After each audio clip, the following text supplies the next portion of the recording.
going to be priority. ROCCAT banned it against Gambit because Diamond likes to run it. I wouldn't be surprised to see them banning that also against RNA, who he's been trending towards as well. So here we go then into picks and bans, and first one out of the gate is LeBlanc, something that we've been seeing commonly banned against Millenium, obviously taken away from Kerp in the mid lane.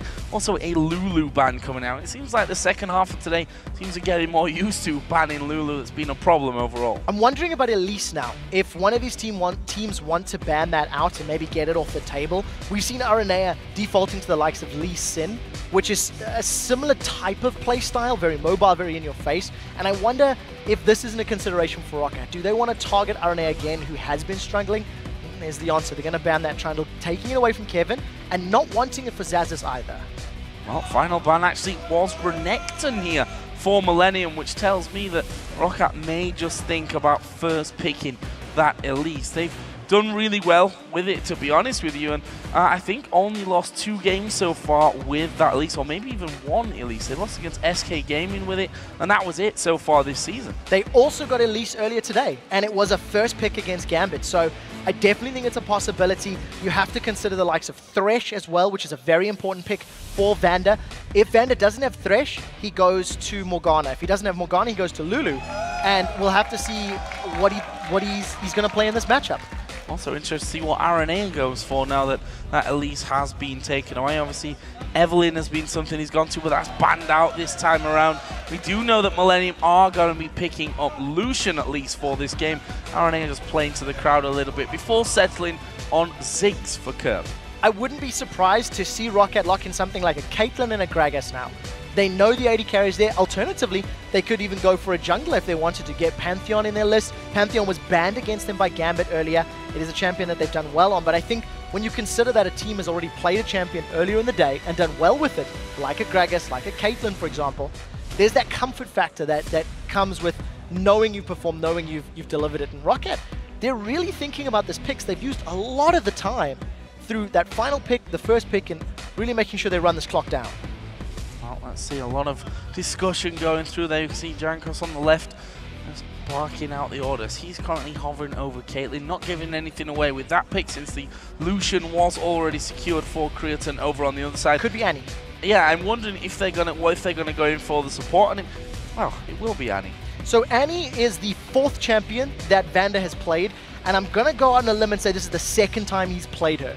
He's only played 4 champions this split, and not only is he playing this champion because he doesn't want to go for the likes of Thresh, he's taken Annie away from J. Reed. It's one of the hard initiations that Millenium have to work with. Well, on the other side here, the crowd cheering for it there as it came up on the screen. Blitzcrank in for J. Reed, picked by Creaton, and Lee Sin for Aranea as well. There are, I mean, Blitzcrank in particular is a champion where if you do not land those skill shots, you're not doing much. So there's 2 very important things about Blitzcrank. Number 1, you need to have the vision to make the grabs work. With the Blitz, you need to be running forward, you need to be in the line. So in a jungle, for example, grabbing somebody over the wall. It also means that against a team like ROCCAT, who like to split push and who like to go in, you know, a 1-3-1 or a 1-4 setup, Blitzcrank is very, very effective in those situations. You can grab somebody from the split push, kill them, and run down the rest of the team. It's a different way of dealing with the initiation problem that Millenium have, and it does look like they're going to run with it. There we go, Mordekaiser for the 2nd time this season here for ROCCAT. Their last time that they picked this one was against the Super Hot Crew. 109 overpower pulled out with that one, and also a Mundo for the top lane, something that Zazas has fallen back onto quite a few times so far. That leaves Kevin the chance here, though, to pick what he wants against that Mundo in the top lane. What I love about those picks from ROCCAT is if you're a Mundo or a Mordekaiser, you are happy to get hooked. You are happy to eat a rocket grab in the mid to late game. Look at the rest of the team. Outside of that knock-up and the silence from Blitzcrank, there's not a whole lot of crowd control. There's very little on-hit stuns or things like that. So you pull Mordekaiser or Mundo in, they run amok in and amongst your team, and if Mordekaiser gets a good ultimate, Children of the Grave for example, he can grab himself a Ziggs clone, a Lee Sin clone, or a Lucian clone. Well, we are going to be seeing Aatrox locked in for this top lane for Kevin. Actually will be the first time that we've seen him play Aatrox throughout this season so far. So interesting to see how he does on that one. We talked about him being such a solid player for Millenium and the most solid top laner really around, but the rest of his team have got to kind of get up to that level here statistically if Millenium are to have a chance of pulling themselves up in the league, I'm afraid. The one thing I do like about the pickup on the side of Millenium is it's going to allow Kevin to make those plays. I think in terms of compositions, ROCCAT is a little bit more traditional. You've got Annie for your engage, you've got a Cocoon coming out of Jankos' Elise that can set things up and allow Mundo and Maud to run circles around the team. Over on the side of Millenium, however, you're going to be quite reliant on a Blitzcrank hook and poke from Ziggs to be setting up those mid-game team fights. Lee and Aatrox are pretty good dive buddies, but they need to be ahead or stronger if they want to shut down a Maud or a Caitlyn, for example, on that back line. So guys, with this match just about to begin, let's see where you think that win will end up. And according to LOLesports.com, 87% of you have voted for ROCCAT to win this one.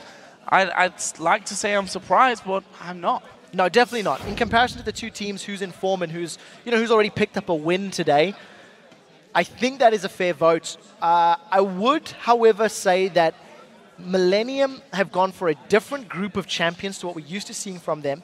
And it's one of the best ways that you can actually break a losing spree or break a poor show of form. Change it up completely, play a different style, play a different flavor, and see if that works in your favor. And we shouldn't really forget here, this is top versus bottom right now in the European LCS. We are going to get to game. It's ROCCAT versus Millenium. Can the bottom place team upset ROCCAT, who beat Gambit in an absolute monster of a game earlier on in the day, and can Overpower on his trusty Mordekaiser bring up the goods once again for the Polish squad? We're going to find out here in the next few minutes. Let's talk about level 1. Will we see anything come down from these two teams with that Blitzcrank there to pull anyone around? Well, you've stolen the words from me, because the team that is most likely to set something up would be the likes of Millenium. They're the sole LCS team that has made plays in the early game. They're not afraid to get engaged. You can actually see J-Rees hanging down in the bottom lane rather, going to line up for a blind rocket grab. You see that going in. Salivar a little bit aware of the potential and not even at risk. I think Millenium are the only team that has done this in a large number of their games. Try to roam, try to invade. It hasn't necessarily always worked out for them, but it's good that they're at least trying. Well, Jerry's not done just yet. He's actually moving once again into the back of that Dragon Pit to see if there are any pickings for him. Vander's actually sat back by Wraiths, and there goes another rocket grab. To no avail, though, for Millenium, and I think with that, they're just going to end up backing away from things completely. So there's two things I want to point out about that. Not only did Jerry try and not succeed, 2 rocket grabs burns through his entire mana pool at this stage of the game. So the rocket grabs are going to happen in lane and in these opening 5 to 10 minutes are so crucial for Jerry to land. But what is good is Vander on Annie is a fairly easy target to hit. There's no mobility spells on that Annie. She's not going to be able to dodge unless she flashes. So assuming J-Ree's, on point with that rocket grab, that could be where they secure themselves an advantage. Well, Critton just dropping from the game there. Hopefully just a quick restart of his client to get things going from this and back into the game. And that's not the kind of pressure that Millenium maybe want at this early stage of the game, considering the fact they're bottom of the league. They need some wins right now. Yeah, it's very, very important for them. I think if we look at the play from earlier today, ROCCAT had a very strong showing in their laning phase, as did Millenium. Yeah. Millenium against SK was very good early on. It was very chaotic, actually. ROCCAT were able to garner a lead, but then they were overly aggressive, and that's what allowed Gambit back in that match. For this game, if Millenium can also have another strong start to the game, champions like Ziggs, like Blitz, like Aatrox, if they can get ahead, they can stay ahead. They've got the tools to pick you, can grab a rocket grab, get a kill, kick you back with Lee Sin, and we know Arnea likes to make those plays, so we'll see if they can do it. And to be that guy or not. They miss those rocket grabs, if the Qs aren't connecting in the right place for Aranea. As you said, in the lane phase specifically, it's a lot of mana for that rocket grab over and over again. And after that's down, on the long cooldown that it has, that's basically free harass for quite a while in this bottom lane. We'll see how that one all works out. From apparently Critton just having to have his machine swapped out, so hopefully within 5 minutes or so we'll be able to get this one back underway. I think we're even more efficient than that, John. We'll see. The new machine was there, so we should see how quickly we get up and running. But I think the range factor is very important. On the side of ROCCAT, you've got Caitlyn and Annie. It is the longest range duo in the game. Annie's auto attack range is immensely long. Caitlyn's got the longest default auto attack range for the lane.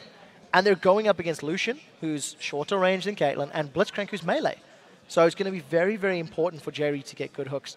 Aranea, do you think that's the look of stress or comfort? I'm not quite sure. Head on table is usually generally not positive. A great sign. See, the PC seems to have been swapped out now, and we can thank our lucky stars that it's actually not Kerp's trackball, because it would take a lot longer to go back to the 1980s and pick up a trackball mouse for him. I don't think the time travel has been invented just yet. You never quite know. But that was our particularly guys are pretty on top of things at this stage. That was particularly good. I think the early game is going to decide this matchup for me. I feel like whichever team's able to get a little bit ahead has all the tools that they need to stay ahead. And the last time I was actually casting Overpower's Mordekaiser, I completely underestimated the late game burst that he has. Yeah. He one-shotted Moops' Morgana, if memory serves correctly, burned through the Black Shield, got himself a clone.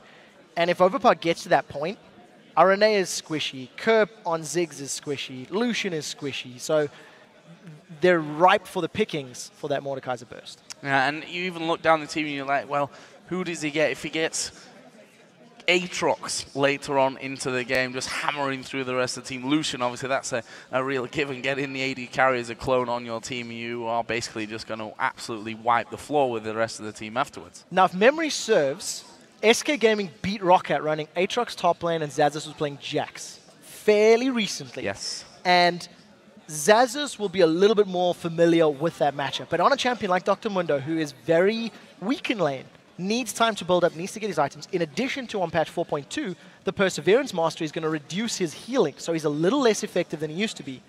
I think Kevin needs to get an advantage in this lane. He's got Flash and Ignite as his summoner spells, as opposed to Flash Teleport on Xaxus.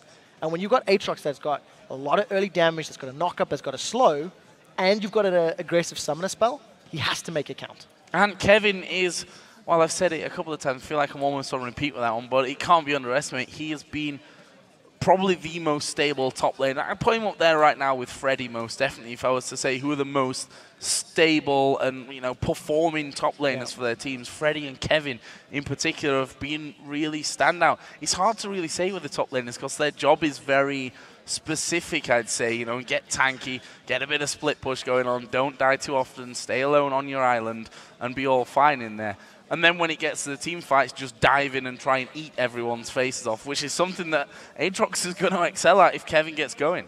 I'm particularly happy about the word usage. Their job is very specific, and I think that is a very important thing to note. Kevin, on the losing team, has the best stats of any of the top laners in the league. You know, we keep talking, we did it in the pregame, and I just want to remind everybody, he's got the most kills, the least deaths, and the second highest assists on a team that's at the bottom of the table. It's very, very impressive. I think up until now, most of the champions have played haven't necessarily been game-changing. I mean, I don't want to be overly pessimistic, but for the majority of the time, your top lane is not necessarily carrying the game. I think it's slightly more on the likes of your junglers, your mid laners, and your supports that can directly change the outcome. If you've got a strong front line, yes, of course that helps. But a strong front line means nothing if your back line doesn't have any damage to back it up.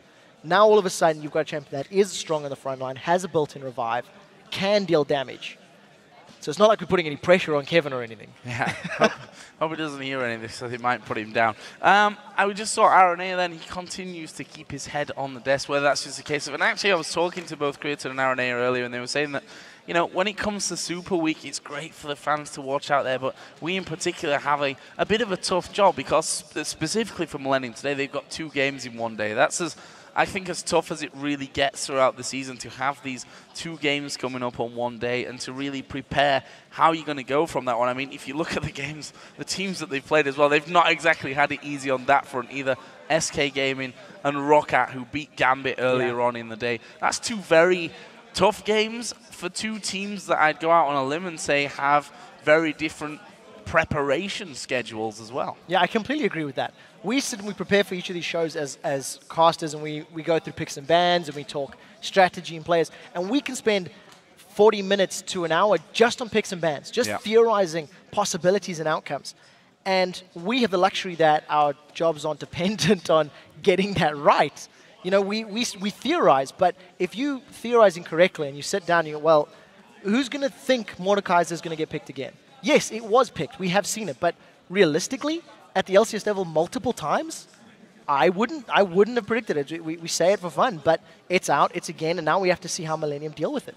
Yeah, and that's one of the things that's become, I don't say a problem for ROCCAT, because I think earlier in the season it was a little bit more different. If you look at the first games, the first 5 games really that ROCCAT played, you saw Pantheon, twice Riven, and Mordekaiser in that mid lane for Overpower. That's a bunch of champions that's very, I don't want to use this word strange, but non-standard for that mid lane, for the champion pools that these mid laners tend to have. And that's something that makes it even harder to prepare for. And I think you hit the nail on the head when you said that we can almost guess wrong sometimes. That we think it's going to be this, all right, it's not going to be that, oh well.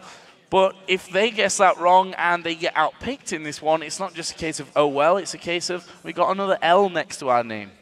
And you can't afford it if you're Millenium. I mean, there's 2 L's in their actual team name, but it's not what they're looking for. I think today, Super Week, day 1, we've already had 4 games locked away. Millenium now only have 1 game a day going forward.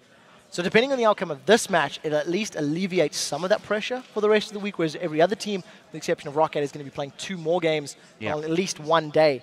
I think the psychological either strength or damage is definitely going to be something that you have to work with. Fnatic, for example, they lost the first game of the day.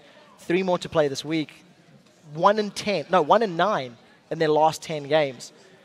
How do they come in tomorrow? Is it going to be the same negative, pessimistic Fnatic that we've seen, or are they happy with the performance? It's a difficult question. Well, even from Millenium side of things, I look at their fixtures for this week, for Super Week, 4 games, a lot of games to be played. SK ROCCAT, 2 of the most informed teams coming into this one. They've got Alliance, who just won their last game. You've got Super Hot Crew, who not really sure what they're going to bring to the table. They're a team that have got in places and also not really showed up, as we saw in our last game there. So very hard games. The fact is, for this point of the season for Millenium, something has to start to work out for them, because you don't want to be down in that bottom spot when it comes towards the end of the season. No, you definitely do not. And you said something has to change for the game, for their gameplay.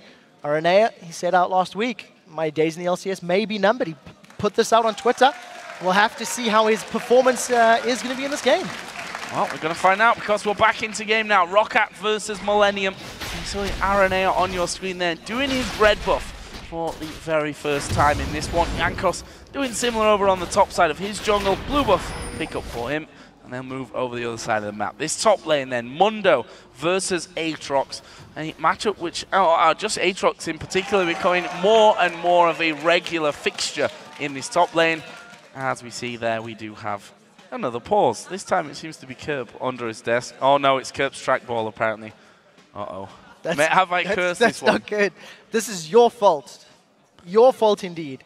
We'll have to send somebody back to the 90. Has somebody got a DeLorean sitting that maybe could help out? We'll see if we can get this match resolved as quickly as possible. Dave there on it. I think we've talked about this match extensively, and I think for both of these teams it is very, very important. ROCCAT coming back from a small slump. Good guy on there, giving the pillow back. ROCCAT, they've gone 1-3 leading into this week. Picked up a win today, so it's 2-3 now. But far from the very dominant, overpowered team that we've seen in the first 5 weeks of the spring split. Yeah, and that's the weird thing, and I've seen a few interesting quotes online when you look through Reddit, through Twitter, and what have you. And now, is this the MYM, the Polish curse, almost have a great start to the season and drop off of it? I'm more convinced to say no, or more inclined to say no this time around. For a start, they've got a lot more wins on the table than we expect. MYM, when it came to the second half of the split last year, had a woeful time. But ROCCAT have already shown today a massive win against Gambit. Now we're going to get back into the game against Millenium. Hopefully, we continue that way. Yeah, and I said this earlier today, and I want to reiterate it as well. I feel like ROCCAT's negative streak over the last 5 games is a slump in performance. They did take a small vacation. They weren't practicing or scrimming maybe quite as effectively as they could have been. And unfortunately, we do have another pause. And I think that with ROCCAT's win earlier today, there is a good chance that they can get themselves in the right mindset, get themselves back to the high level that we've actually come to expect from them. So apparently, just to give you another update, Creaton's mouse now is apparently acting up somewhat. So I can assure you our admins are a lot better at fixing mice from this century than from the other ones. So we'll see. We'll hopefully get that one fixed shortly. But again, I just want to reiterate the fact that it is added pressure at this point of things when you're, your mouse just isn't working, your keyboard seems to be having a couple of little issues for you, and that's something as a pro player that obviously is going to happen. It happens in every sport where your environment, so to speak, affects you a little bit, and these guys by now are so used to this one that it's probably not even playing on their mind. At least you'd hope so. You would like to think so, and I think for probably a team like ROCCAT who have a win already, this will be a little bit more of just a let's get this going. However, on the side of Millenium, they're a bit more down in the dumps. I think some of the members of the team have been very outspoken. I think back to the beginning of the split where Creatine had some very strong words. 80 carries can't carry. I don't feel like I have a positive impact. He's on Lucian, a champion they went unkilled with against Super Hot Crew, if memory serves. Got 14-odd kills a while back. He has the ability to impact, but isn't necessarily 100% confident, isn't believing in his role or his position or even maybe his individual play.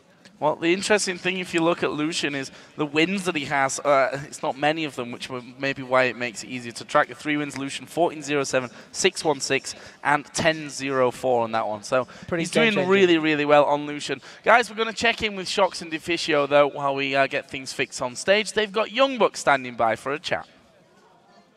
We absolutely do. Thank you very much, Joe. Welcome, Young Buck. It's been a little time now between that first game of the day, Copenhagen Wolves versus Fnatic. What a game that was. So maybe tell me a little bit from your perspective how it went, maybe starting off in that top lane, you as Renekton versus Oasis Dr. Mundo. Yeah, it's a matchup that I haven't played recently because Mundo has been a little bit out of flavor. But I still remember most of the things, and the Doran's Blade start helped me to get a very good early lead and helped me to keep control of their top jungle. So I'd actually like to know, why is Mundo not being played that much, like we saw in the early start of the season where everyone just played Dr. Mundo? Well, first the only counter to it was Trundle, but then people started building Tiamat on Renekton and started to actually beat Mundos in the mid game, and that's when people started to prefer Renekton over Mundo. Yeah, we have seen a trend in a couple of LCS teams lately to go for those AP top laners. I distinctly remember the Lulu, of course. We also had that LeBlanc in there. I don't think that you're the kind of person that usually goes to that or would go to that. Can you maybe elaborate why that isn't or why you take certain picks? Vladimir is my favorite champion. That's true. That's a good point. Very good point. But I meant them with bursty champions when Vladimir can go a little more tanky. Our team comps usually work best when we have a split pushing top laner with teleport, and I'll just continue picking what works best for our team. So if it's not Vladimir, then too bad. I love to play him, but if Renekton and Trundle bring the best results, I'll just keep playing them. Okay. I'm talking about team comps, Copenhagen Wolves-wise. You seem to me to have a lot of focus on obviously Amazing, getting the right jungler for him because you can do so much work on it. Kautok prefers the more farm-heavy champions. You're obviously on the Bruisers or the Vladimir.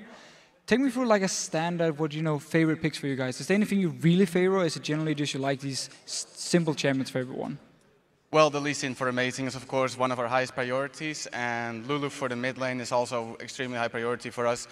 Other than that, yeah, we do look for farming mid lanes because we usually blind pick the mid lane so we can keep a counter pick for bot lane or top lane. So you were mentioning Amazing, and you guys are obviously on a 5-game winning streak. He's been MVP 2 times in a row, and it was Kautar that mentioned the only pitfall that we can have now is to become overconfident. Do you agree, and how will you try and keep your team from being down to earth? Well, we faced a similar thing in the first week, the Super Week, where we lost games due to pure overconfidence. And at that point we said, okay, we're always going to stay sharp, always focused, always respect our opponents. And now it's time to see if we can actually keep up to that. Do you actually think you guys can keep it going? Do you see yourself going for something like a top 2 position, maybe even #1? So far you've won 5 games in a row. You beat every single team you played in the last 5 games, and it's going really well. How far can you guys actually take it? Well, hopefully we can win 3 more games. We have a very high morale right now and everyone is happy and feeling good. So hopefully we can use this to win all the other matches this week. Yeah, let's talk a little bit about the matches coming up, starting maybe with the Alliance game that you got coming up. Going up against Wicked, obviously, although you don't know if you'll be straight up against them. How are you going into that game? Well, the last game, they looked very strong and very methodical, and I think that Wicked has had an extremely good performance. Just beating a Renekton early on with Trundle is almost impossible, but he found a way, so I'll definitely need to be careful for that. And how do you guys actually prepare for matches? Like, what kind of people do you have around the team helping you, or is it just you 5 guys sitting, talking, preparing picks and bans? So how do you actually prepare for all these games? We have a fantastic coach who analyzes the opponents every game, and he rewatches games and has a list of all the picks and bans in the order that they are picked and banned. So he helps us a lot when it comes to Champions League.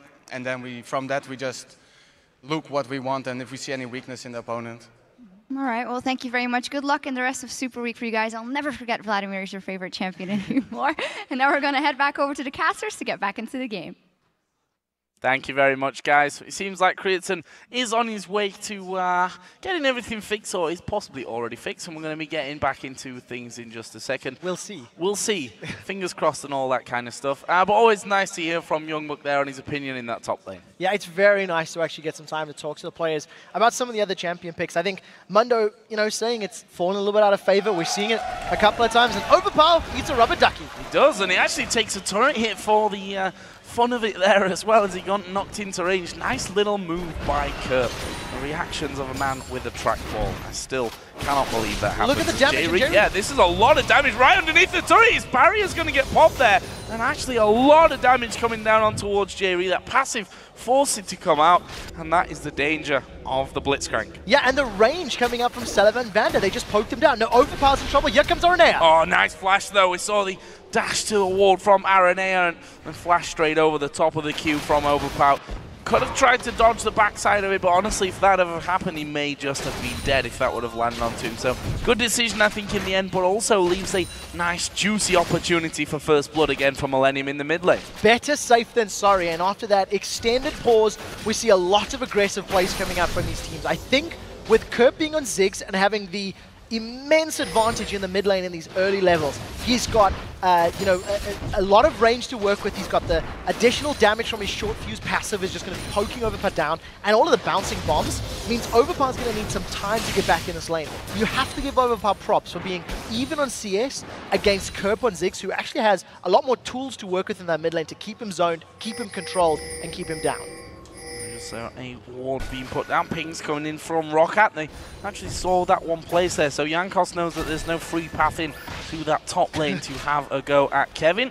We see there in the bottom lane the exchange once again, but I feel for Jerry in this scenario. If you're on form with someone like Blitzcrank, it can feel like the best day for you, but if you miss a couple in a row, you suddenly go into a position where you're not feeling so confident about landing the hooks. Yeah, that rock grab is just a little bit out of distance. You seen Aranea was waiting in the tri-bush, so if it had connected, it would have had some damage to work with. Now, thanks to a good little ward in the river, Overpower's going to be aware of Aranea's position, so he's going to back away and try play this one a little bit more passive, a little more defensively. We see Sullivan and Vander very, very aggressive in this bottom lane. They're shoving in the wave, trying to keep Creaton and J-Re against their tower.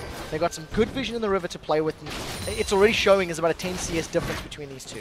And I was actually talking to Creaton and Aranea earlier on outside, and just a little bit about the bottom lane matchup really, and about Forgiven and Unlimited in the Copenhagen Wolves. And what he said was, it's the most horrible feeling in the world to be pushed against your tower and falling behind as a bottom lane, where you realize that if you don't get kills, you're going to actually lose the game. And right now, ROCCAT are going in to go for that first blood. There's a lot of damage onto J-Re. Vander gets some back. J-Re's not dead here. Finally shut down by Selva. He nets off into the brush. Creaton's going to chase in here. Vander's surely going to be forced to flash away. He will be, but Selva, he's going north. He actually was spotted there. Now Aranea's coming in from the side. Selva's not going to escape this one, but they did get first blood. So 1 for 1 at the end of the day. Selva was forced to flash and barrier to make that work for his favor. He gets the kill, whereas the kill credit for Millenium goes to Aranea. We'll see if Ara can actually make some more ganks work for him and use that gold to his advantage, but a very aggressive ROCCAT.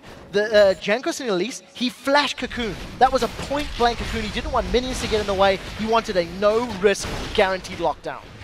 And almost went a bit pear-shaped for him having to repel out of that one. They obviously lost their AD carry as well, with Annie having to flash away, but a first blood is a first blood, and that has given a BF sword over to Selva as he comes back into that lane, still with a CS advantage. This is where I'm really interested to see, now that lane's reset itself in the center, who gets the upper hand now that they're back in duo versus duo? Well, Selva with the BF sword. The simple fact of the matter is that Creaton's not going to be able to outtrade him. And as long as Selva uses the range to his advantage, gets some auto attacks down once he clears this wave out, I think Creaton and J-Re are going to have a fairly difficult time in this lane.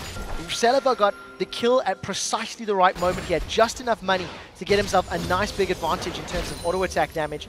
And we'll see how they play it out. As you mentioned, we do see Vanda and Celeber about to hit level, getting closer to level 6. They've just hit level 5 actually. And once they get to that burst potential, they can kill Jerry and Creatine. Yeah, going to be there before Jerry and Creatine at this rate as well. Both of them, as you said, at level 5. No flash though for Vanda, which makes it a little bit less dangerous when they see that they've hit level 6. They can keep that distance on them, knowing that any flash Tibbers is not going to come their way. There we see the blue buff actually going over on towards Jankos, simply for the fact that Overpower doesn't need it really in that mid lane. So the one thing that I think Millennium need to try to avoid as this game is going to start to progress is maybe trying to avoid being caught in the open. I think that Millennium will do fairly well defending their towers. They can grab members of ROCCAT thanks to having Lee Sin. They can jump in. You get a minefield, in and amongst someone from ROCCAT and then land a rocket grab. We do see right now, thanks to Millennium backing away, this tower is going to fall down before the 8-minute mark, before that damage reduction can even come into effect. And actually, now that I think about it, the damage reduction is only on the mid and top towers. It's not on the bottom lane. So BF sword plus range versus a melee support just means ROCCAT get a very, very early gold lead. And they're going to allow ROCCAT to continue pressuring down Creatine and J-Reed. Blue buffs here going to be going over on Millennium side of the map to Kerp in the mid lane. Of course, Jankos took his for himself a little bit earlier on, and we'll see how Kerp can make that work in the mid lane up against Overpower on Mordekaiser. Aranea actually just hanging around there by the river. I think he thought that someone was going to try and come in and maybe have a bit of a snatch at the blue buff that was already taken, of course, but that wasn't even the case because Jankos had already backed away, going home to shop to pick himself up that Spirit Stone. This top lane we talked quite a lot about in the pregame and how Kevin's statistics are up there as the best right now on a lot of fronts. Currently he does have a healthy CS lead over Mondo. Yeah, the question is, how does he make it work? He's got himself that Vamp Scepter versus the Giant's Belt of Xaxus, so Kevin's going to need to get a little bit more attack damage. We've seen Freddy, if memory serves, going for Blade of the Ruined King, as opposed to the likes of a Ravenous Hydra or the Tiamat, for example, which isn't a possibility. And starting with Vamp Scepter, I think Kevin's going to go for that Blade of the Ruined King. It'll do a lot of damage against Xaxus on Dr. Mundo. Now that Millennium are missing the tower in the bottom lane, it's going to open them up. If Celeber and Vanda keep pushing that wave down, Jankos can come in from behind, can come from the tri-bush. Overpower could do similar. He could roam. He's very good at shoving that lane. You see that Overpower's not missing too many CS in the lane against Kerp, and I think he's done very well to survive that laning phase where Kerp on Ziggs has a pretty clear advantage. Not just surviving, doing really well with it there as well. As we see Cleaver, or the briefcase in this case, landing on towards Kevin. Kevin just using that Dark Flight to get back behind the barrier of minions and keep himself a little bit more healthy. Aranea actually come down to the tri-bush. I'm not sure that he's in for much of a look in here, to be honest. And, well, he's not going to recall. He was just testing out, I think, whether ROCCAT themselves were going to head back or push forward when they saw that recall was coming down. Jerry's currently spinning circles. We'll see if he does decide to pop that W and sprint in for a grab. There is a grab, and he's managed to pull Vanda in. Tibbers is available. They throw it down onto him. There is a cocoon coming in on towards Aranea, and in the end, there's a lot used, but no kills. No, counter gank was there for Jankos. If Jankos had not been in range, Millennium may have decided to continue the pressure down. The Tibbers was good. It stunned up at least 2 members. The hook, that was a little too far, and unfortunately did not connect for Millennium. Now, Millennium are looking like they want to challenge. Rocket Grab has a fairly high cooldown, so Jerry's not going to have it immediately, and this Dragon's going quick. It is going very quick, but Aranea looking to get around the side. There is the Super Mega, no, the bomb, whatever, is coming down. Cully comes in from Creatine as well. They actually held so long off finishing that Dragon because of the presence of Millennium. So well played by ROCCAT. Yeah, Millennium never really committed for that one. You know, the Dragon was started, there was multiple members of ROCCAT in the pit, and Millennium just didn't have the tools. If you look at their comp, Blitzcrank, if he doesn't grab somebody and pull them towards you, he doesn't offer a huge amount in their pit. He's got an AoE silent, sure, but then that's it. Lee Sin and Lucian, they didn't have the tools available, and unfortunately, Millennium were unable to get their hands on it. Now the rest of ROCCAT get a little bit of damage on this mid turret. Cocoon goes wide, And as it stands, ROCCAT with a healthy 1,500 gold. They got the first tower and the first dragon of the game. This is important now, though. We see that Kerp is actually recalling at this stage. RNA is on the top side. Kerp has gone, and that actually leaves 3 men in the mid lane for ROCCAT to have a go onto this middle outer turret. Jankos is taking the race on the top side. Meanwhile, the turret is going to start taking a bit of damage. Jerry and RNA have come around to try and save that one. Kevin has even dropped down from the top lane as a cocoon lands onto him. He will dark fly over the wall, and I think that leaves him off to safety. Of course, does have his Bloodwell passive in case things really go badly for him. In the end, not too much damage onto the turret. ROCCAT back out. Very good play from ROCCAT to at least apply pressure to that lane. It forced Kevin to actually come down from the top lane, which meant he wasn't applying pressure or damage on Xaxus' tower. If a fight had broken out, teleport was available for Xaxus on that Dr. Mundo, and we did see some very good positional play there from ROCCAT. They didn't get enough time on the tower and it didn't work out for them. And interestingly, Kevin's actually gone the route of a Ravenous Hydra. He's picked up a Tiamat first after that Blade of the Ruined King. So what we may be seeing from Millenium is a split push Aatrox. He's got a lot of wave clear. He's maxed his Blades of Torment, the E, so it's going to have a lot of wave clearing potential. And of course, the sustain and the Dark Flight allows Kevin to get out of sticky situations if he gets caught in it. And speaking of different paths, looking at the supports, which is now in slightly nullified because the Sightstone did come in for Vander, but we saw him going with that coin first of all, getting things rolling there, but I think more importantly, working his way quickly up towards that Talisman of Ascension, and the fact that they have a team that needs to be able to chase in all the time. Yeah, and that's the power of the ROCCAT composition. If they get the Talisman of Ascension, they throw down the Dr. Mundo ultimate, and you have Mordekaiser and Elise running you down, in addition to maybe a Flash Tibbers or the stun from Vander. That is how ROCCAT will be looking to engage their fights. On the other side, Millennium have tools to deal with that. Blades of Torment from Aatrox can slow, Aranea can kick them backwards, and they're hoping Kerp lands some good disengage from the Satchel Charge and the Minefield. So it's going to be very important to see how they play the positioning game. And just like we talked about in the pre-game, we've seen with Overpower playing Ziggs last time these teams met, Overpower went for that Spirit of the Spectral Wraith. Kerp has done the same job this time round, and we will keep tabs on how much extra gold he's got. He only picked it up recently, 80 gold right now. Let's have a look down CS here because they're so incredibly close, especially between the mid laners and the AD carries. 107 to 105 from the bot lane, 131 to 131. Bang level in the mid lane. We just saw an ace in the hole being used there by Creaton, actually just in the point where Jankos was coming around the side. Araneo was already waiting up on that brush, so nothing really to talk about there. One thing that there is to talk about, though, the lead that ROCCAT have right now, 1,500 gold in their favor. We can see that they've already got some deep wards in on this bottom lane.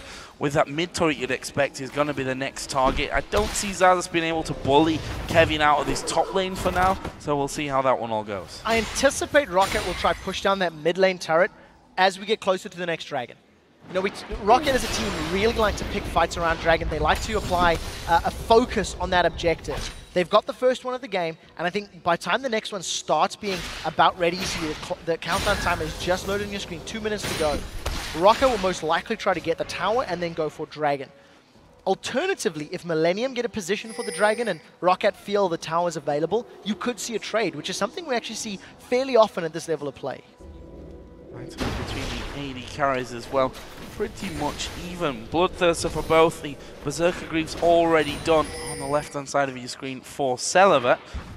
He's slightly ahead on that one, although I'm imagining that Creaton by now will have enough gold to head up towards those. If we look down the mid laners as well, the Hextech Gunblade here is done for Overpower.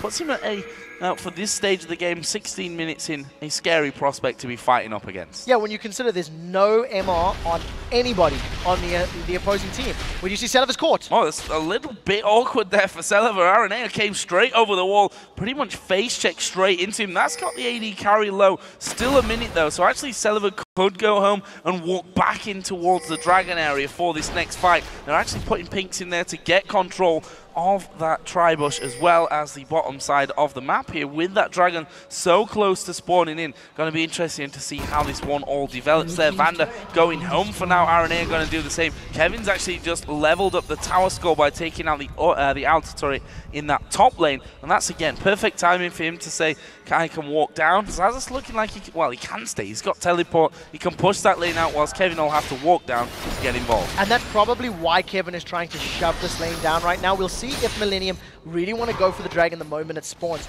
Nobody from ROCCAT is poising themselves for a dragon play right now, except Janko's getting a little bit close. The rest of Millenium, however, they do seem to be grouping. J-Re and Kerb moving towards that area. Rocket Grab, that was a little late. I think J-Re needed to fire that a tiny bit sooner if he wanted to try and make something happen. Now we see it's very clear. Millenium want this dragon. ROCCAT are going to have to challenge. Well, they're walking through a Hextech minefield, which is exactly what it says on the tin. A minefield as we get hits on towards Jankos there. Lots of health taken away. Zaz's actually TPing down from this one. Good Cocoon comes on towards Creatin. There is Tibbers. Jerry going low. Overpower is blowing them to pieces in the middle there. Can they get any more? Kevin's right in the middle. He will dive over the back to pick up the kill on towards Jankos. His Bloodwell's pop. Zaz's is low. Celiver's going to be low here. Millenium are going to pick up more kills. Overpower's going to fall in the MCQ from Aranea. And that is the first ace of the game. 5 for 2 in the end. It looked like it started horribly for Millenium, but they had so much more damage. Millenium, that's exactly it. They had a clustered group of their teammates all focusing down multiple targets of ROCCAT. Not only did Overpower use his ultimate on the support, but you just see the rest of Millenium. They really focused down together. That's 4 members of Millenium grouped up nice and tight. Kevin is about to join. Tibbers does catch Creatin, which is very, very important. It stuns him up. But it took a while for anybody to try to focus him. Now, the rest of ROCCAT are backing away, and a Blitzcrank Ghost is not a threatening ghost at all. No. Kevin eventually gets to the fight, and you just see Creatin and Kerb in the back line. They were not focused at all. They weren't afraid of Selivar's damage. Kerb finishing him off. Aranea gets the last hit with that Sonic Wave. It was a very good fight because of how tight the Millenium team was. They could focus ROCCAT down, and ROCCAT just didn't burst out the right champions. Scary times in the game, to be honest, for ROCCAT, seeing that happening for them. Millenium take a nice, healthy gold lead. We're 18:45 into this one. One thing that always I worry about for Millenium is when they get ahead, how do they get that lead really pushing forward and snowball into a fact where they're really feeling ahead? Because I feel like Millenium, when they're ahead, they feel like they're less ahead than some of the other teams who will take a small lead and turn it into a win. Now, luckily for Millenium, they've tried a different recipe for this game. They've got the Blitzcrank as their we're ahead. Let's try grab somebody now. And I'd like to see them actually try make that work. Put themselves in positions where they're challenging for blues, pushing for towers or something, and then letting J-Re find a hook. Even if J-Re doesn't necessarily land a hook to kill somebody, the threat or the pressure of him chasing them down can force ROCCAT to, take unnecessary damage, allow Kerb to zone them out. A couple good bouncing bombs, that can lead to a tower. Top lane, basically Zazas and Kevin continuing that tug of war of the minions, pushing them back and forth, and really just kind of going in, coming back out once again as they get pushed away. Overpower in the meantime did start to wander up through his own jungle, but he's quite happy to keep his farm going. 189 to the 204 of Kerb right now, who we saw in that last fight. Landed some great bouncing bombs, great satchel charge as well to pin Caitlyn against the wall. He's got himself that Athene's Unholy Grail and a blasting one now added in from earlier. Just want to touch on the top lane for Aatrox with the Ravenous Hydra. Yeah, actually Overpower's going to take a lot of damage from this one. Knockup comes down. He's not going to be able to survive it. It's Aranea that picks up that kill. Looked too easy, to be honest. It really was. I think Millenium just caught Overpower out of position. If you look at the vision for ROCCAT, it was all at the top half of the jungle and not close enough to him. So Overpower just a tiny bit too deep in his own side of the map. And Millenium, they did a good job there, grabbing themselves a fairly easy kill. The thing is, it hasn't equated to anything more. Millenium got a kill on Overpower. They weren't grouped up enough to try and push down a tower, and you see Creatin and J-Re now still trying to get some damage on the last outer turret remaining for ROCCAT. And Jankos, he's going to come through. He's going to have to be fast. I mean, he can repel out of the rocket grab. Rocket ROCCAT. That's going to catch me out a couple of times from this one. See if it catches ROCCAT out at the same time. But he can repel away from that one constantly if he's fast enough on the buttons, which, to be honest, we've seen that Jankov definitely is. Oh yes, he has the outplay potential, but even in a situation like that, you know, he's one of the champions where you can actually allow yourself to get caught, land a cocoon, and then repel away. You know, there's those tools available for ROCCAT to play with, and it's part of the reason I quite like the Mundo and the Mordekaiser lock-ins, which came as their last picks. It's champions that you want to be in the fray, you want to be surrounded. Mundo, in particular, with his burnout and his immense HP, and then with Overpower, if he gets his creeping death and gets some good Mace of Spades down in the team, his shield is going to be stacked up, and he's going to be able to, you know, do a pretty good job at creating chaos in those situations. Vander's about to find Aranea. Well, no, he's about to find what looks like his death, to be honest with you. 3 of them coming in. He's going to throw Tibbers down. Can he escape it, though? His flash is not coming off cooldown just yet. There is the damage coming in. Aranea finishes off. Rocket Grab doesn't land, but it's a kill where Vander was just out of position, frankly. Yeah, Millenium at the right place at the right time. They had all of their members grouping to apply. Wards get some vision in that Dragon Pit. You see is about a minute and a half away from spawning when that started. Vander, he just didn't have the tools to play with. He didn't have the wards. Now, after that kill, Millenium have grouped up in the mid lane. They are the ones going for the 1-3-1 push. Kevin pushing top, Creatine pushing bottom. The rest of Millenium, they were in mid, but now they're backing away. They've pulled some ROCCAT members towards them and going to spend some of the money they've earned. Down in the bottom lane, this is an interesting one. We see that Creatine has crept up ahead in CS, but not got a kill to his name as of yet. 7 assists. I'm sure he would have liked if 2 or 3 or maybe 4 or 5 of those, or 6 or 7, were actually in his kill column by now. Got himself that Bloodthirster, working himself up onto the Trinity Force as well. Celiver gone with a Bloodthirster and a Zeal up until now. Yeah, that'd be an interesting 1v1 for now. Creatine has enough money to finish off that Trinity Force. I think he's sitting at about 2,200 odd gold.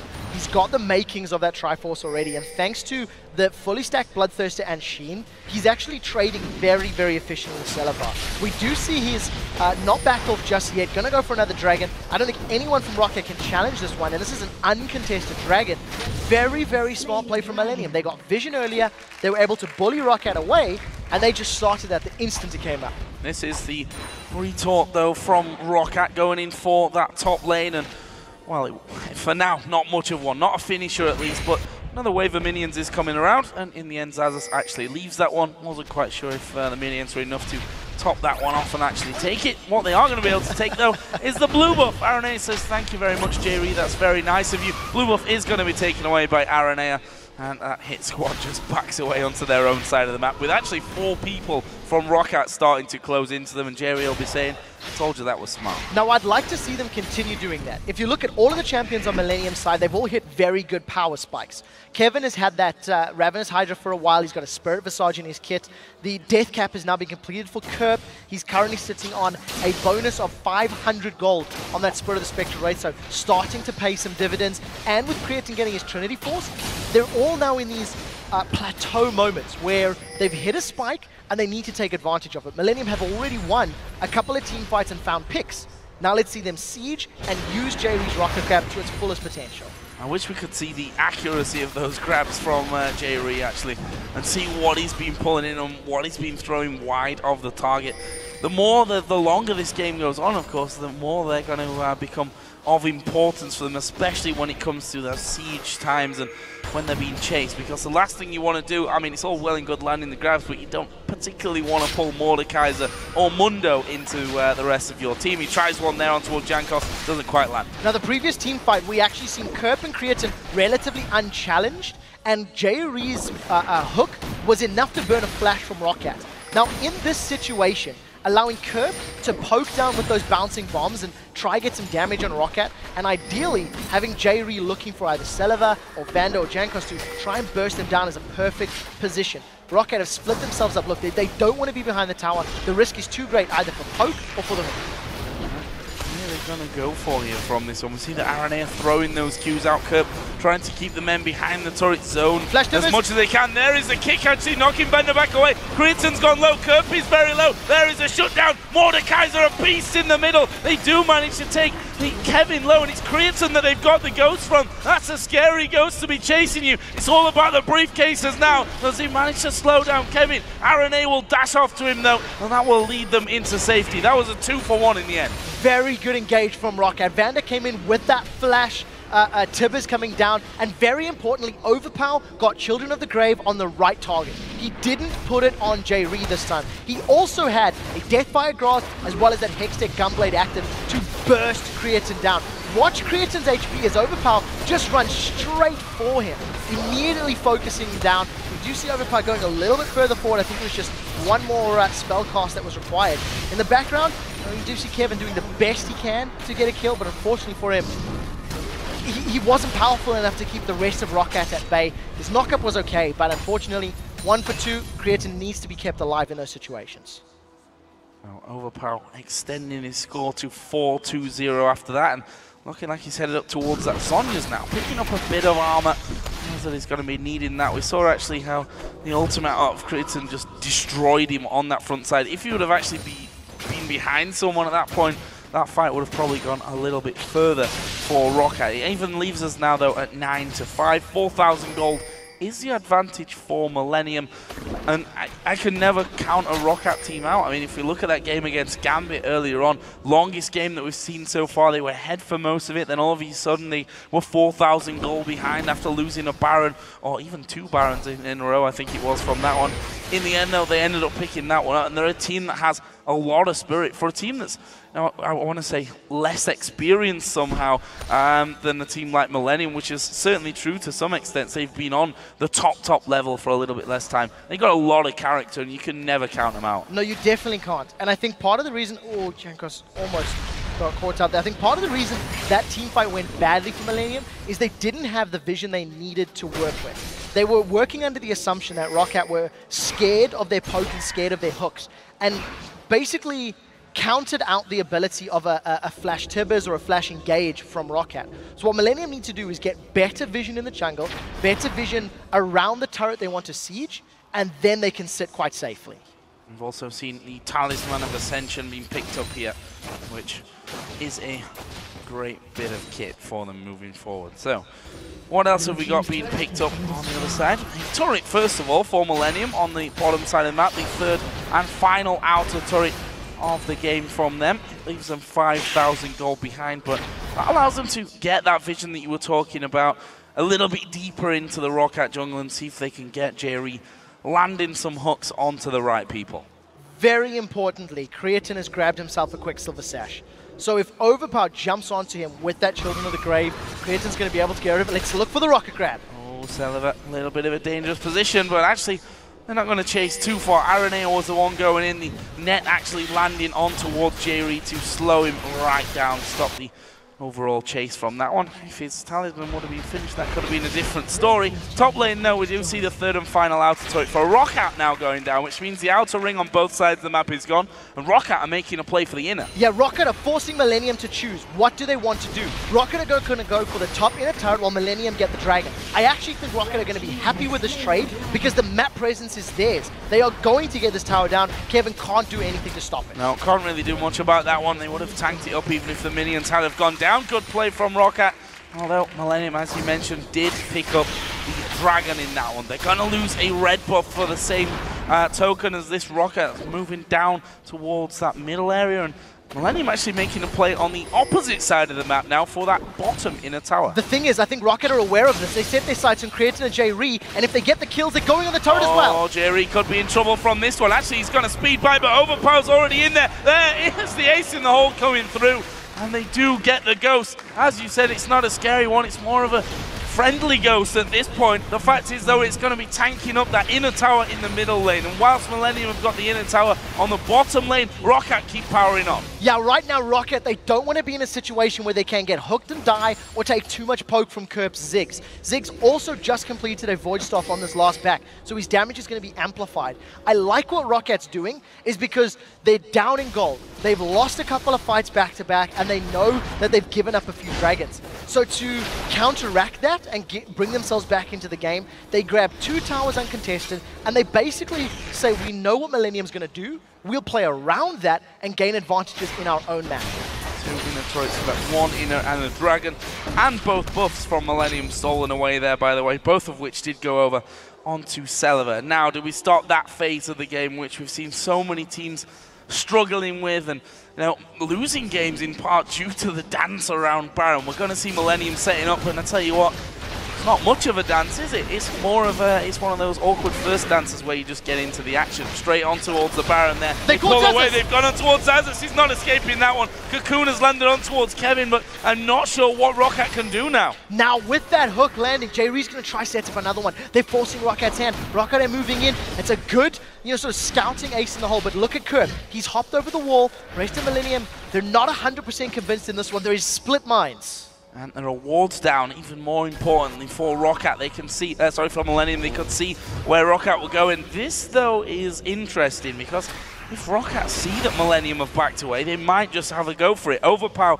had pushed up that middle lane completely. J-Ree did stick around there just to make sure that they did have some pressure or presence over the backside of the Baron pit. In the end, ROCCAT moving in there. They lost Zazas for it, but they stopped Baron happening. So Millenium not underestimating the power of a Tibbers in that confined space. If Millenium was sitting trying to focus Baron down in the confine, in the entrance to the Baron pit, a Tibbers could stun multiple members of the team. And combine that with the burst that Overpower's putting out, he's got the Deathfire Grasp, he's got a Zhonya's Hourglass, and the Gunblade. There is the possibility to delete somebody on Millenium's team. So they back away, play this one safe. Now because of the sweeping lenses and the pink wards that they've got in and around the area, Millenium's going to try again. Look for the hook. Jankos, his Banshee spell's been popped. Can Jerry catch him? Yes! Well, it was hard to miss there, but the repel comes in. Ace in the hole came around the back. Jankos flashes away. Rest of ROCCAT starting to move in. Zazas has popped his ultimate. Well, there was the counter talisman used by Millenium to rush off to the top side of Baron. In the meantime, ROCCAT, they look like they're going to make a play on towards the mid lane, or are they just touting for pressure? No, they are going to go mid lane. So we'll see how ROCCAT play this one. They really don't want to be sitting in a siege or a counter-siege situation. That is where Millenium's team comp is going to shine wonders. But if Millenium can keep forcing ROCCAT to check, forcing ROCCAT to move into the pit, they can wait for a good hook from J-Ree. I almost feel like Millenium didn't respond quickly enough to that Jankos hook. Yes, he did repel up, but there was that brief moment or two where maybe the silence from J-Ree could have held him in place a little longer. You have to theorize, what if they'd killed him? What if, but sadly enough, those what ifs don't win you games, because otherwise my record would be a lot better than it is at this stage of things. But J-Ree once again clearing out on the backside of Baron pit. They've got a couple of wards already inside the pit itself, as do ROCCAT, who are once again going to start moving in position. Sweeper lenses just coming out there and put into use. RNA will just finish that one off, and a double ward, better safe than sorry, from ROCCAT's side of things, as Vander does finally get himself home to finish off something there with that Giant's Belt. Actually, we did see earlier on the Riley's Crystal Scepter coming out from the support players. Yeah, and I think that's going to most likely be the exact same item. The slow that it gives you on Tibber's AoE on his sort of built-in Sunfire Cape is very, very effective. And in terms of items, I've just taken a quick look at Kerb's Spectral Wraith. It's already gone at 900 gold. To put it in perspective, RNA has only got plus 500 and Jankos plus 700. So we'll see how this works out for them. Millenium are on the Baron, they've got it low. Jankos is going to challenge, he does have Smite. Oh, this could be very, very dangerous. They've come off the Baron. RNA has taken a blast of damage. There's a big silence from J-Ree, but I'm not sure it's enough. J-Ree's going to go down here. They get his ghost once again. That is going to be a 6-man ROCCAT team now. The Baron, though, is taken by Millenium. They throw all their damage in there at it. They say you can take a Blitzcrank, but we're going to take Baron. One for Baron is definitely worth it for Millenium. Now that Baron's on multiple of their members, Millenium need to get control of the game back. They've been trying to pull ROCCAT towards them so many times over the last 7, 8, 9 minutes, and finally it's paid off, but that was very close. Millenium lost the engage. They didn't manage to get a kill on Jankos. Take a look at the play. What we're really looking for is how quickly ROCCAT surround Millenium. Millenium are spread out. Jerry, RNA, Kevin, they're outside the pit. Kerp and Creatine are sitting on, inside because they've got dashes to hop over, and Mega Inferno Bomb is actually what secured. They threw everything at it. The Culling went in there as well. Pretty incredible stuff. Nice pickup, and the ghost of J-Ree just sat all alone. Overpower didn't want anything more to do with it after that had all gone down. So, where does that leave us in the game? 10-17 kills, 61,000 to 54,000 gold in favor of Millenium. The towers on the other side, though, ROCCAT have a 5-4 advantage on that front. And I wonder how ROCCAT are going to play these next few minutes. You'd expect a little bit more on the back foot with that Baron buff with Millenium. The thing is, ROCCAT have actually tried to not fight Millenium straight up. ROCCAT have tried to force Millenium to respond by pushing a tower, trying to pull him away from Dragon. You know, ROCCAT have been sort of face-checking the Baron a little bit because they have to, not necessarily because they really want to force those fights. If Millenium can make ROCCAT play their game, make ROCCAT sit at a tower and take Ziggs poke as well as, you know, J-Re hooks, that's what they're looking for. You see Millenium, they're grouped up as a 5. They're trying to get down this mid lane. Vander does have flash, does have Tibbers. This could be a repeat of the 1-for-2 that happened earlier. Overpower on the top side. Are they going to go for the old pincer movement? Vander at the back there. Flash, as you said, is available. Is he going to take the risk? They've pinged onto Vander's head so they know he is in position. And they are going to have complete awareness that that threat is there. They're very worried about moving forward. There's not enough vision in the jungle in my mind for Millenium. They know where their opponents are, but they haven't necessarily got the strongest wards. Now ROCCAT have been forced backwards. They don't want to engage on their team with Baron, so Millenium are able to zone ROCCAT away. It's going to be a little easier for Millenium to do this one. If Overpower comes in from behind, he's looking straight for probably Creatine or Kirk. Oh, Overpower is going to go straight on towards Kirk. He's going to get him as well. Absolutely destroyed. There is Kevin trying to jump in out towards the back.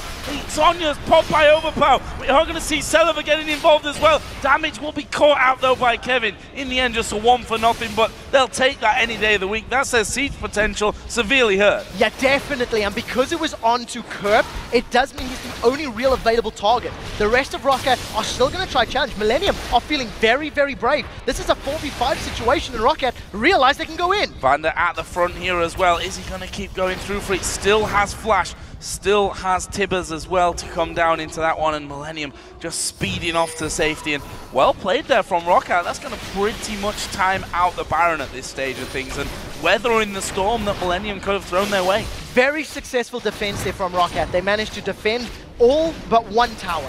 They stopped the inhibitor push. They managed to mitigate the strength of that Millenium poke. You notice that as soon as ROCCAT felt the engage possibility wasn't there, the Tibbers engaged, for example, from the side, ROCCAT backed away. They moved straight back to the inhibitor turret and said Overpower will come in from behind. Kerp used his satchel charge just to try and make some distance from the rest of ROCCAT and just got insta-gibbed by Overpower's Mordekaiser. Oh, the goal continues to flutter around, but keeping the advantage over for Millenium. A lot more items starting to come in. Void staffs for both mid laners in this one. We can see the top lanes just continue to build up in terms of tankiness. Kevin in particular is pretty beastly. That Ravenous Hydra start has now turned him even, well, he's not only doing the damage, but he's got that Randuin's in there. He's got a Thornmail in there, an extra Negotron cloak on top of that Spirit Visage as well. Hard to kill him, especially when you factor in that almost inbuilt Guardian Angel. Yeah, the Bloodwell's going to be very important. It's also going to allow Millenium to go for a tower dive if they want to. They're a team that's not afraid to force a fight if they feel they have an advantage. And if you look at the stats, it's a 7,000 gold lead. But getting past an inhibitor turret is the most difficult turret to break. There's that side vision we talked about. If Millenium can know where ROCCAT are, it allows their bombs and their rocket grabs to become exponentially more effective. ROCCAT can't flank without Millenium being aware, and Millenium, they're going to get to this turret with this next mini wave. Celiver trying his best to get as close as he can without taking the poke, and they're going to successfully do that one. Cocoon lands on Kevin, not really the person that they're looking for to maybe start things off on that front, and he's going to start to hurt here. Kerp with the elixirs running, he's got the blue buff on, his cooldowns reduced significantly, he's got enough mana to spam all day long here, and that's something that might force ROCCAT to retreat at some point in this. What we need to watch in this team fight is, first of all, how effective Vander's engage is with the Flash Tibbers, and secondly, who does Overpower target? Kerp's got himself a Zonya's Hourglass. The QSS is on the side of Creatine, so there are some tools to mitigate some of that damage, and I definitely want to see who he tries to burst down. It may end up being somebody like Aranea, but Ara also has that Banshee's Veil. Now Creatine's on the turret, finally got some auto attacks down, but Millenium Siege is not necessarily the strongest. That's about 3 waves worth of minions, and they've only got about a quarter of the HP down. Their siege is not the strongest, but their top lane is pretty damn strong at this point. Loads of armor in there, tanking things up. There comes the ultimate out of Kerp, and they're going to try and really force the one. And there is the Vander Panda at the back, though. 3 of them getting stunned up, but they don't do anything about it. The hook missing. They've at least forced the turret here. RNA are going to tank that one up. Millenium take the first in-him turret of the game on their side.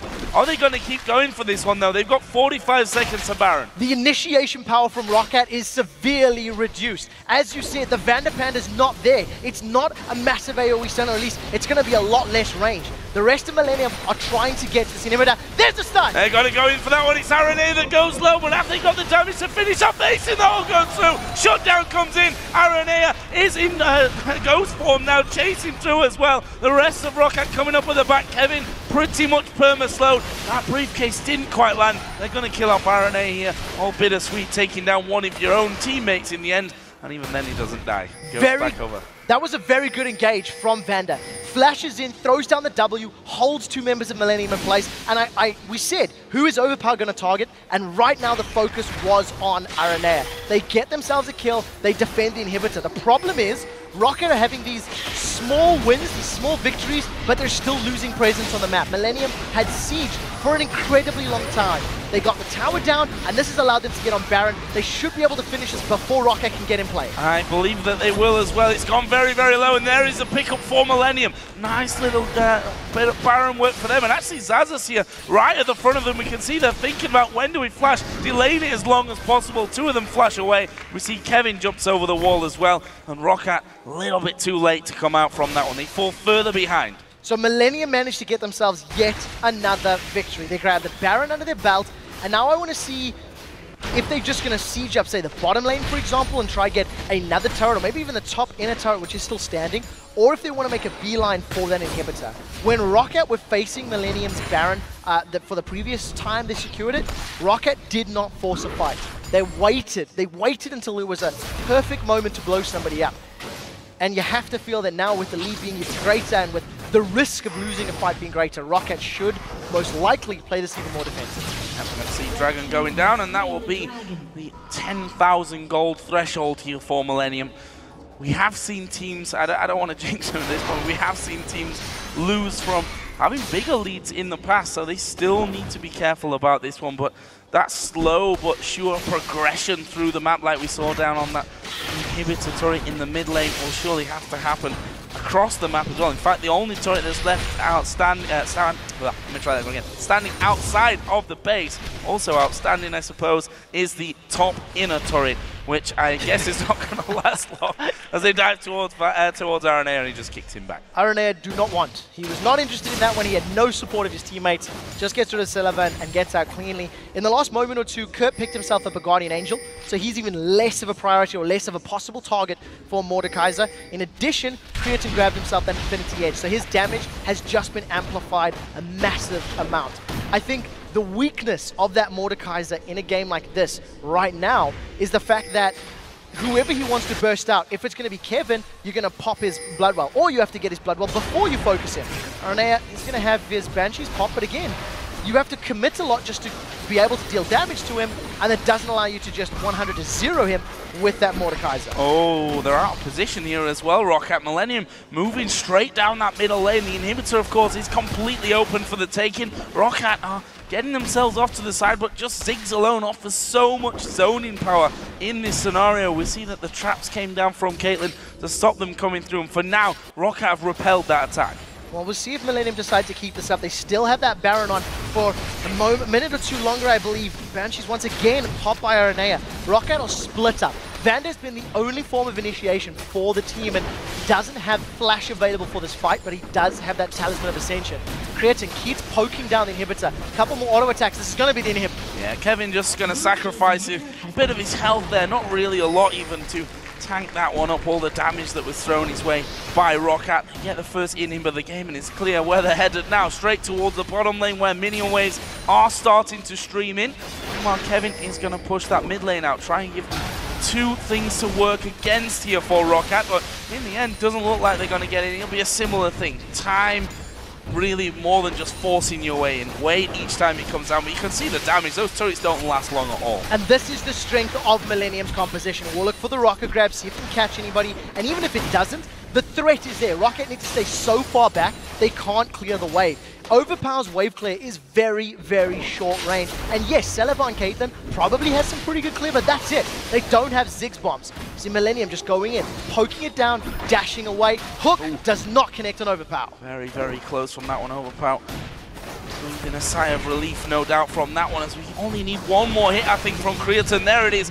So it is going to be finished off. That leaves them 7-5 up. This inhibitor now open, as well as those super minions working their way down that middle lane, and it's going to be Overpower, I think, that has to go up there, clear those ones out, and then get back down if they want to keep this inhib alive. Vander has flash available, and I think that's why he's moving a little bit further forward. He's going to have to go in soon. Oh, here we go. There's the Tibbers coming down. He catches most of the arrow in air. Jankos gets knocked up, but he will repel out of it. Overpower's right in the middle. Lots of damage coming through. Millennium pull Overpower, but there is the Zhonya's use. What can ROCCAT do about it? Nothing. Shutdown comes in. That's the mid laner now dead. They're going to go for Vander. He won't survive either. This inhibitor is going down. ROCCAT are going back to the fountain to heal, but they've already got super minions coming straight down that middle lane, and look how fast those Nexus turrets go down. The first one already picked off. 3 men from ROCCAT are on the fountain. They pull one off. Jankos is going down to Kevin. Celebar might die to Creaton here on the fountain as well, or Creaton might fall foul himself. Doesn't matter. Nexus turrets are down. Nexus goes down, and that is the last place team in the LCS Millennium, taking down the league leaders ROCCAT. What an important victory for their season. An incredibly important game, considering that Millennium lost the game 2 games ago. They bounced back, and barring a few small mistakes here or there, they played that composition well. Every time we talk about Millennium's initiation power or their ability to deal with starting a fight, they do better. When we've seen them play Leona, they do well. When we've seen them playing the likes of Annie and having Jerry go in, they've done well in the past. This time, slightly different angle, got themselves that Blitzcrank kit. You have to give props to Jerry. He landed a few clutch hooks, and the threat of the hooks definitely played into their favor. And that's what I absolutely love about the European LCS right now. Last place, taking down first place. You wouldn't be able to tell if we didn't have the standings at hand and know exactly where they are right now in their form. Millennium have really struggled to pick up wins along their way throughout this season, but that one is such a vital one, because when you're planning how you're going to get out of that last spot and how you're going to avoid relegation, usually a win against the first place team is not on